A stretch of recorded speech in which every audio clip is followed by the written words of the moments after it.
नमस्कार, स्वागत है आपका ईटी नाउ स्वदेश पर। मैं हूं आपके साथ पूजा त्रिपाठी और आप देख रहे हैं गुड मॉर्निंग स्वदेश।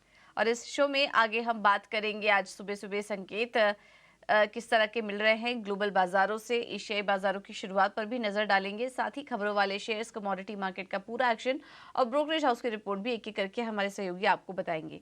लेकिन सबसे पहले चलिए शुरुआत कर लेते हैं एशियाई बाजारों से। और जो शुरुआती संकेत मिल रहे हैं वो हल्की कमजोरी के हैं। गिफ्ट निफ्टी करीब 50 अंक नीचे कारोबार कर रहा है। इसके अलावा हांगकांग के बाजार हरे निशान में है, ½ % ऊपर। चीन के बाजार भी ½% की मजबूती दिखा रहे हैं। कोरिया के बाजार ½% ऊपर हैं, लेकिन जापान के बाजार देखेंगे तो वहां पर कमजोरी आज भी है और करीब ½ % नीचे निकाई के बाजार खुल रहे हैं। लेकिन हम देख रहे हैं कि कुछ देर पहले काफ़ी नेगेटिव संकेत थे, लेकिन थोड़ा रिकवरी यहाँ पर एशियाई बाजारों में इस वक्त देखने को मिल रही है। गिफ्ट निफ्टी भी रिकवर होने की कोशिश कर रहा है और हरे निशान में आने की कोशिश कर रहा है, तो देखना होगा आगे किस तरह का मोमेंटम बनता है। लेकिन फिलहाल लाल निशान में कारोबार कर रहा है गिफ्ट निफ्टी। अन्य संकेतों पर नजर डालें, ग्लोबल बाजारों को देखें तो वहां से भी मिली जुली ही संकेत हैं। अमेरिकी बाजारों में कल मिला जुला कारोबार हुआ। डाउ जोन्स तो हरे निशान में बंद हुआ, लेकिन S&P 500 और नैस्डैक में कमजोरी देखने को मिली और नैस्डैक में ½ % की कमजोरी थी। वजह ये थी कि टेक शेयरों में लगातार मुनाफा वसूली देखने को मिल रही है। कल भी निविडिया के शेयर में करीब 1% की गिरावट और एप्पल के शेयर में भी करीब करीब ½ % का दबाव था। बाजार बंद होने के बाद जो आफ्टर मार्केट आज ट्रेडिंग सेशन होता है उसमें भी काफी एक्शन था। रॉबिनहुड के शेयर में 10% की बढ़त देखने को मिली। बैंक्रप्सी की खबर के बाद ईवी स्टार्टअप फिस्कर में 46% की गिरावट कल दिखी है। तो ये कुछ स्टॉक स्पेसिफिक एक्शन काफी ज्यादा थे और कल भी हमने देखा कि टेक शेयरों में मुनाफा वसूली हावी थी। अब आज फरवरी पीपीआई के आंकड़े आएंगे, वहां पर 0.3% की बढ़त का अनुमान है और इसके अलावा वीकली जॉबलेस क्लेम और रिटेल बिक्री के आंकड़ों पर भी नजर रहेगी। यूरोप के बाजारों से बात करें तो वहां पर भी संकेत मिले जुले ही देखने को मिल रहे हैं। कच्चे तेल में कल काफी एक्शन था क्योंकि यूक्रेन का रशियन रिफाइनरी पर हमला हुआ है और ड्रोन से, जिसके बाद हमने देखा कि सप्लाई और प्रोडक्शन को लेकर चिंता अब बढ़ती हुई नजर आई और उसके बाद कच्चे तेल में 2.5% तक की तेजी देखने को मिली। $84 के पास कच्चा तेल कारोबार कर रहा था, तो यहाँ पर एक्शन था। अब देखना होगा आगे स्थिति कैसी होती है। जिस तरीके की टेंशन बन रही है ग्लोबल बाजारों में, तो देखना होगा आगे कच्चे तेल की चाल कैसी रहती है। हम एक्सपर्ट से भी ये चीज़ समझने की कोशिश करेंगे। लेकिन बॉन्ड यील्ड्स देखें तो वहाँ पर हल्की बढ़त थी। डॉलर इंडेक्स अपार्ट थे और डॉलर इंडेक्स में कमजोरी आने से और जून में कटौती का अनुमान अब बढ़ रहा है ब्याज दरों में, जिसके चलते हमने सोने में वापस से एक रिबाउंड देखा और एक तेजी देखी। अब कल के दिन $2180 के पास सोना भी कारोबार कर रहा था।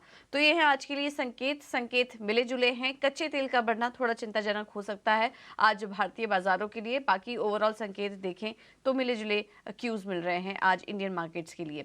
एक बार एफआईआईज और डीआईएस के आंकड़े देख लेते हैं, उसके बाद हम समझेंगे कि आज भारतीय बाजारों में क्या करें। एफआईआईज और डीआईएस की बात करें तो एफआईआईज ने कैश मार्केट में बिकवाली की है 4,595 करोड़ की, लेकिन उसके सामने डीआईआईज की आंकड़ा देखिए वो काफी पॉजिटिव नजर आ रहा है और 9,093 करोड़ की खरीदारी हुई है डीआईएस की तरफ से। इंडेक्स फ्यूचर में 1,381 करोड़ की बिकवाली है और इंडेक्स ऑप्शन में करीब करीब 17,000 करोड़ के आसपास की बिकवाली हुई है एफआईआईज की तरफ से इंडेक्स ऑप्शन में।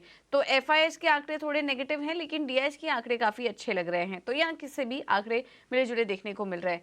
अब कल के भारी सेल ऑफ के बाद जब हमने देखा कि कल तमाम सपोर्ट लेवल्स टूटते हुए नजर आए, आज बाजार में किन लेवल्स पर नजर रखनी चाहिए, क्या कुछ रिकवरी की उम्मीद करें, इस पर चर्चा कर लेते हैं। और हमारे साथ निपी कालरा जुड़ चुके हैं फोन लाइन पर। निपी, बताइए क्या करें आज बाजार में, निफ्टी और बैंक निफ्टी के डेटा क्या कह रहे हैं आज? गुड मॉर्निंग पूजा। देखिए, कल मार्केट के अंदर ओपनिंग उतनी खराब नहीं थी क्योंकि ग्लोबल इंडाइसेस काफी ठीक थे और उसके बाद ओपनिंग भी हमने करीब 90 पॉइंट ऊपर जाके की थी निफ्टी की। लेकिन उसके बाद डाटा जिस तरह से धीरे धीरे बनता गया और बाजार को क्रैक मिले, और कल आपने एक और चीज भी नोटिस की, हमने आपको एक रेंज बताई थी 22,200 से 500 वाली, और दूसरा एक बैंक निफ्टी की रेंज थी कि जब तक 47,500 आएगा नहीं ऊपर तब तक शॉर्ट कवरिंग का ट्रिगर दबेगा नहीं। तो आप कल चेक करेंगे तो 47,500 के ऊपर उसने शॉर्ट कवरिंग नहीं करवाई और वो आया ही नहीं उसके ऊपर बैंक निफ्टी, और वापस उसने अपने सपोर्ट्स को ब्रेक कर दिया। सेम निफ्टी ने भी अपने सपोर्ट को ब्रेक कर दिया, क्योंकि रेजिस्टेंस को वो 3-4 बार अटेम्प्ट ले चुका था, उससे ब्रेक ही नहीं हो रहा था। कल फाइनली उसने अपने सपोर्ट यानी कि 22,200 वाले लेवल्स को भी ब्रेक कर दिया। हालांकि क्लोजिंग उसने ठीक 22,000 के आसपास दी है, 21,297 राउंड ऑफ ही कर करके तो 22,000 ही बनता है। तो 22,000 के आसपास का एक एरिया है जहाँ पे चेंज ऑफ हैंड्स होने की थोड़ी प्रोबेबिलिटी है। मैं उसकी दो वजह बताता हूँ। दूसरा, पहली वजह है कि एफआई ने कोई बहुत मेजर माल नहीं बेचा कल का। Sell off due to small और मिड कैप के सेल ऑफ से था। निफ्टी और बैंक निफ्टी के अंदर अगर आप देखें तो ये रूटीन सेल ऑफ है। ये 200-300 पॉइंट निफ्टी आपको बिना इधर उधर की चीज के भी गिर जाता है, और बैंक निफ्टी के अंदर भी 300-400 पॉइंट का गिरावट एक आम सी गिरावट है, नॉर्मल है। तो इंडाइसिस में तो नॉर्मल गिरावट हुई है, but due to small cap और मिड कैप मार्केट का सेंटिमेंट काफी खराब हो गया था।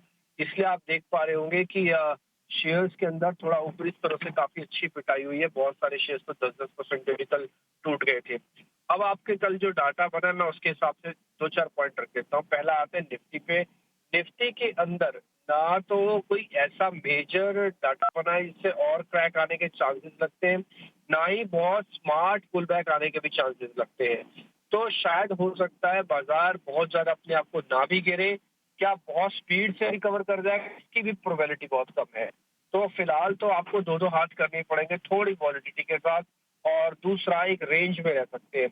अब आपकी जो रेंज है, क्योंकि 22,000 के आसपास है और 22,200 तोड़ने पर 200 पॉइंट नीचे का सपोर्ट था, ऐसे और भी है 200 पॉइंट नीचे का सपोर्ट। तो आप दो चरणों में स्टॉप लॉस लगा सकते हैं, 21,900 का और 21,700 का। क्या आपको एवरेज कर लेनी चाहिए अपनी पुरानी पोजीशन? अगर आपने स्टॉप लॉसेस नहीं कटवाए तो उसका जवाब ना है। अगर आपके स्टॉप लॉसेस कट गए हैं तो कल आपने 200-250 पॉइंट बचाए हैं बकायदा, क्योंकि 22,200 पे टूटने पर आपने 200 पॉइंट बचाए होंगे। दूसरा पॉइंट, अगर आपको लेना है आज पोजीशन, मान लीजिए लेनी है, तो फिलहाल अभी 22,000 के ऊपर टिके रहने की बहुत हिम्मत दिखानी होगी निफ्टी को। अगर टिक जाता है तो फिर काम हो जाएगा। आईटी स्टॉक्स पे ध्यान रखिएगा। आईटी स्टॉक्स में एक पुल बैक ड्यू है, खासकर बड़े इन्फोसिस और टीसीएस में, क्योंकि इनमें मेजर फॉल नहीं था कल। तो शायद आज आईटी का सपोर्ट मिलेगा। आते बैंक निफ्टी पर। बैंक निफ्टी के अंदर भी कुछ ऐसा ही है। कल का जो फॉल हुआ है बैंक निफ्टी के अंदर, वो लो ओपन इंटरेस्ट के साथ था। और एक चीज आप और नोटिस कीजिए, कल 50% ऑफ द ट्रेडिंग टाइम में बैंक निफ्टी हरे निशान में रहा, यानी कि majority of the time bank Nifty हरे निशान में था बकायदा। जब 4-4, 5-5% का सेल ऑफ हो गया बड़े स्मॉल कैप को, तब उसके बाद उसमें भी हल्की सी गिरावट आना शुरू हुई है। लेकिन बैंक निफ्टी भी अपने इंपॉर्टेंट सपोर्ट के आसपास ही है, 46,800 का और 47,000 का रेंज, ये इसके लिए इंपॉर्टेंट सपोर्ट एरियाज है। तो यहाँ से ना ही बहुत एग्रेशन, ना ही बहुत डिप्रेशन, यानी कि ना बहुत ज्यादा नीचे, ना ही बहुत ज्यादा ऊपर आने के चांसेस है। थोड़ा वेट एंड वॉच करें। एक्चुअली में आज का दिन थोड़ा वेट एंड वॉच करने का होगा। पैनिक नहीं होगा इंडाइसिस के अंदर, ये मैं आपको क्लियर कर देता हूँ कि आज निफ्टी और बैंक निफ्टी के अंदर पैनिक होने नहीं जा रहा है। ठीक है, तो बहुत ज़्यादा पैनिक नहीं होगा, यहाँ से थोड़ा संभल सकता है बाजार, लेकिन बहुत तेज़ी से रिकवरी की उम्मीद ना करें। इस तरह की ओपनिंग इस वक्त नज़र आ रही है। वेट एंड वॉच की रणनीति अपनाइए, रेंज में ही रहेगा बाजार और उसी में उतार चढ़ाव बना रह सकता है। आपके लिए इंपॉर्टेंट सपोर्ट और रेजिस्टेंस लेवल जो अब निफ्टी और बैंक निफ्टी के लिए निकल कर आ रहे हैं, वो हमने आपके लिए स्क्रीन पर चलाए। बहुत बहुत शुक्रिया डिम्पी आपका ये पूरा एनालिसिस करने के लिए। तो ऐसे बाजार में ट्रेड करें या फिर अवॉइड करें, और स्टॉक स्पेसिफिक रणनीति क्या होनी चाहिए, ये एक बार समझ लेते हैं। हमारे साथ केआर चौकसी सिक्योरिटी से हेमंत कपाड़िया जुड़ चुके हैं फोन लाइन पर। चलिए, उनसे संपर्क नहीं हो पा रहा है हमारा, लेकिन बाजार पर हमने चर्चा कर ही ली है, और जिनके पास है वो होल्ड कर सकते हैं। थोड़ा स्टॉप लॉसेस का अपने ध्यान रखें, और उतार चढ़ाव काफ़ी बना रह सकता है। आज वीकली एक्सपायरी भी है, तो उस लिहाज से संभल के ट्रेड कीजिए, ये है सलाह। हेमंत से बात तो नहीं हो पाई हमारी, लेकिन उनके कॉल्स हैं हमारे पास, और उन्होंने पहला डीएलएफ में तेज़ी करने की सलाह वो दे रहे हैं। 837 का होगा लक्ष्य, स्टॉप लॉस देख रहे हैं 819 का डीएलएफ में। और दूसरा स्टॉक है बिरला सॉफ्ट, यहाँ पर वो बिकवाली करने की सलाह दे रहे हैं। 714 का होगा टारगेट, स्टॉप लॉस होगा 729 का। कल हमने देखा था कि पूरा मार्केट टूट रहा था, आईटी स्टॉक्स थोड़ा संभले हुए थे, लेकिन आज वहाँ पर भी जिस तरह से स्मॉल कैप और मिड कैप में सेल ऑफ देखा गया, आज यहाँ पर आ सकता है, और बिरला सॉफ्ट कल 5% टूट गया था, आज भी वहाँ पर 714 तक के लेवल्स आ सकते हैं। तो स्टॉप लॉस होगा 729 का, ये रणनीति आप अपना सकते हैं सेल साइड में। और बाई साइड में डीएलएफ अच्छा लग रहा है, तेजी करके चलिए इन स्तरों पर। चलिए ये तो बात हुई ट्रेडिंग आइडियाज़ की, लेकिन आज मार्केट में कौन कौन सी अहम खबरें हैं ये एक बार समझ लेते हैं। हमारे साथ शरद जुड़ चुके हैं पूरा अपडेट लेकर। शरद, गुड मॉर्निंग, बताइए। गुड मॉर्निंग पूजा। तो सबसे पहले ऑफ कोर्स आईटीसी फोकस में रहेगा। कल almost stock of the day था और एक साइड से जो है पूरी निफ्टी को साइड में जो है पॉजिटिव रिएक्शन स्टॉक में देखने मिल रहा था। बैट ने 3.5% स्टेक बेचा, लेकिन जो कल बायर्स की लिस्ट आई है वो बहुत इंपॉर्टेंट है। आईसीआईसीआई प्रू म्यूचुअल फंड सबसे ज़्यादा शेयर, लगभग 12 लाख शेयर्स की उन्होंने एक्विजिशन की है। वही अगर एफआईज की बात करें तो government of Singapore, monetary authority of Singapore और इम्पोर्टेंटली जो है कैपिटल ग्रुप, सब ने जो है यहाँ पे स्टेक लिया है आईटीसी में। अब बात करेंगे रिलायंस पे, जहाँ पे कंपनी ने जो है और उनकी दो आर्म्स ने पैरामाउंट ग्लोबल का जो स्टेक है 13% का स्टेक, उनको अक्वायर कर लिया। 4000 करोड़ के ऊपर का ये डील का एक्विजिशन था। और इम्पॉर्टेंटली क्या होता है कि रिलायंस का जो इक्विटी स्टेक है वाईकॉम 18 में, अब वो बढ़ जाता है, अब ऑलमोस्ट 70% के ऊपर आ जाता है। तीसरा स्टॉक जो फोकस में रहेगा वो है IFL finance. And of course important news flow था कि जो उनकी जो फंड रेज है वो उस पर फोकस रहेगा। 1500 करोड़ रुपए वो जुटाएंगे राइट्स इश्यू द्वारा और 500 करोड़ एनसीडीज द्वारा। आईएफएल फाइनेंस के बाद फोकस में रहने वाला है बालकृष्ण इंडस्ट्रीज। हमारे खबर पे मुहर लगी है। मंडे को हमने बताया था कि कंपनी के प्रेमिसेस में जो है आप कह सकते हैं सर्च चल रही है और यहाँ पे अब कंपनी ने जो है एक्सेप्ट किया है। उन्होंने कहा है कि जो सर्च चल रही है और मैन्युफैक्चरिंग जो ऑफिसेज है वो 11 तारीख से चल रही है, 11 मार्च से, और अभी भी ऑन गोइंग है। तो ये जो है हमारी ईटी नाउ की खबर जो है मुहर लग गई है। अब बात करते हैं टाटा मोटर्स की। कंपनी ने एक बड़ी एमओयू साइन की है तमिलनाडु में। यहाँ पे व्हीकल मैन्युफैक्चरिंग फैसिलिटी जिसका लगभग 9000 करोड़ का वैल्यू है वो करने वाले हैं। वहीं federal bank south Indian bank के लिए एक नेगेटिव डेवलपमेंट आया है। यहाँ पे दोनों ही बैंक जो को ब्रांडेड कार्ड्स होते हैं, क्रेडिट कार्ड्स, उसको जो है ऑफकोर्स वो अभी फ्रेश इशू नहीं करने वाले हैं। ऑफकोर्स आरबीआई की रिस्ट्रिक्शंस भी आई थी earlier in month of March, तो इसमें कारण जो है पूरी रीजनिंग क्या है वो उन्होंने बैंक्स ने नहीं बताई है, बट एक टाइप से नेगेटिव डेवलपमेंट ज़रूर है। कॉफर्ज भी फोकस में रहेगा। कंपनी जो है फंड रेस की बात करेंगे, ये होगा मार्च 16 को, ये इक्विटी ज़ारा होगा। और फंड रेस के बाद ही एक इन्वेस्टर रोड शो जो स्टार्ट करेंगे 18 से लेकर 20 तारीख। तो अगर हमारे चैनल चेक सजेस्ट कर रहे हैं, इसमें बड़े एफआईज भी आ सकते हैं। अब बात करते हैं सोम डिस्टिलरीज की, जहाँ पे बोर्ड की एक इंपॉर्टेंट मीटिंग होने वाली है 2 अप्रैल को, जहाँ पे स्टॉक स्प्लिट पे जो है फोकस रहेगा। और पिछले 2 साल से हम देख रहे हैं कि क्रीपिंग एक्विजिशन जो है, प्रमोटर्स की बाइंग अक्रॉस सेगमेंट्स इस स्टॉक में देखने मिल रही है। तो ये बहुत एक इंटरेस्टिंग प्ले होगा सोम डिस्टिलरीज का भी। केसी इंटरनेशनल को भी लगभग 2300 करोड़ का इंपॉर्टेंट ऑर्डर्स मिला है। और एजेंसी से आ रही कि एचएएल फोकस में रहेगा, जहाँ पे इनको लगभग 8000 करोड़ का ऑर्डर जो है मिनिस्ट्री ऑफ डिफेंस से मिला है, जहाँ पे वो ऑलमोस्ट एडवांस लाइट हेलीकॉप्टर्स को परचेज करेंगे, जिसका नंबर लगभग 34 होने वाला है। तो ये सारे स्टॉक्स जो है जो आज के दिन के ट्रेड पे फोकस में रहेंगे। ठीक है। तो ये कुछ स्टॉक्स हैं, इसमें आईटीसी से के ब्लॉक डी से जुड़ी डिटेल्स आई हैं, वो फोकस में रहेगा। रिलायंस, केसी इंटरनेशनल जैसे स्टॉक्स आज फोकस में रहेंगे। आईएफएल फाइनेंस, बालकृष्ण इंडस्ट्रीज खबर पर मुहर लग चुकी है, तो ये स्टॉक भी आज फोकस में रह सकता है। नेगेटिव रिएक्शन यहाँ पर देखने को मिल सकता है। बहुत बहुत शुक्रिया शरद आपका ये पूरा अपडेट हमारे लिए लेकर आने के लिए। चलिए बात करते हैं ब्रोकरेज हाउसेस के रिपोर्ट्स की। किन शेयरों पर उनकी नज़र है, बताने के लिए गौरव हमारे साथ जुड़ चुके हैं। गौरव, बताइए। जी, तो सबसे पहले बात करते हैं श्रीराम पिस्टन की, जहाँ पे एमके ने अपना इनिशिएट किया है बाय रेटिंग के साथ और टारगेट प्राइस दिया है 2450 रुपीज़ का। तो उनका मानना यह है कि कंपनी का अगर कोर सेगमेंट है अगर हम देखें तो उसमें काफ़ी अच्छा डोमिनेंट पोजीशन है कंपनी का। 40 to 45% मार्केट शेयर है इसी कोर सेगमेंट में। आगे जाके जो आईसी इंजन है उसमें भी काफ़ी अपॉर्चुनिटीज़ है कंपनी के लिए। और ईवी और पावर ट्रेन एग्नोस्टिक सेक्टर में भी कंपनी अपना एक्सपांशन कर रहा है मर्जर्स एंड एक्विजिशन के थ्रू, और इसीलिए ये एक बुलिश व्यू हमें देखने को मिल रहा है एमके की तरफ से। अगली बात करते हैं गोदरेज कंज्यूमर्स की, जहाँ पे जेपी मॉर्गन ने अपना ओवरवेट रेटिंग बरकरार रखते हुए टारगेट प्राइस जो है वो 1300 रुपीज़ का दिया है। तो उनका मानना यह है कि जोग्राफिकली इंडिया में काफ़ी अच्छी ग्रोथ स्ट्रैटेजी कंपनी की है। और बाकी भी अगर आउटसाइड जोग्राफीज़ की बात करें तो वहाँ पे भी हमें एक एसेट राइट मॉडल देखने को मिल रहा है कंपनी की तरफ से, और भले वैल्यूएशन जेपी मॉर्गन के हिसाब से थोड़ी ज़्यादा है, पर ग्रोथ प्रोस्पेक्ट जो है कंपनी के वो काफ़ी जस्टिफाई करते हैं वैल्यूएशंस, और इसीलिए ये एक बुलिश स्टांस हमें जेपी मॉर्गन की तरफ से देखने को मिल रहा है गोदरेज कंज्यूमर्स में। अगली बात करते हैं वो है कोल इंडिया, जहाँ पे जेफरीज ने अपना बाय रेटिंग बरकरार रखते हुए टारगेट प्राइस जो है वो 520 रुपीज़ का दिया है। तो फिलहाल में जो हमने फॉल देखा था शेयर प्राइस में, वो एक अपॉर्चुनिटी दिख रही है जेफरीज को, और इसीलिए वो बोल रहे हैं कि इन्वेस्टर्स ने अभी ये अपॉर्चुनिटी लेनी चाहिए और इन्वेस्ट करना चाहिए। वॉल्यूम ट्रैजेक्टरी जो है वो काफ़ी अच्छी रहने वाली है आगे जाके, क्योंकि पावर डिमांड इंडिया में बढ़ेगा और इसी के चलते हुए कोल डिमांड भी बढ़ने की काफ़ी ज़्यादा चांसेस है। और अगर हम वैल्यूएशंस की ओवरऑल भी बात करें तो 57% डिस्काउंट पे चल रहा है, अगर हम निफ्टी 50 के वर्सेस अगर इसको कंपेयर करें तो, निफ्टी 50 के पी के वर्सेस अगर हम कंपेयर करें तो, इसीलिए ये एक बुलिश व्यू हमें देखने को मिल रहा है जेफरीज की तरफ से भी। अगली बात करते हैं एल&टी की, जहाँ पे CLSA ने अपना बाय रेटिंग बरकरार रखते हुए टारगेट प्राइस 4260 रुपीज़ का दिया है। तो उनके हिसाब से एल&टी का हाइड्रोकार्बन जो स्पेस है वो काफ़ी अच्छे तरह में ग्रो करेगा आगे जाके। एक आउटलुक जो है वो काफ़ी स्ट्रॉन्ग है एल&टी की तरफ से। 75 बिलियंस का एक हमें ऑर्डर पाइपलाइन देखने को मिल रहा है Q4 के लिए, जो कि 29% ग्रोथ दिखाता है ऑन अ YY बेसिस, और इसी के चलते हुए उन्होंने ये एक बुलिश व्यू दिखाया है एल&टी पे। आखिर में बात करते हैं ITC पे, जहाँ पे जेपी मॉर्गन ने ओवरवेट रेटिंग बरकरार रखते हुए टारगेट प्राइस जो है वो 490 रुपीज़ पे बरकरार रखा है।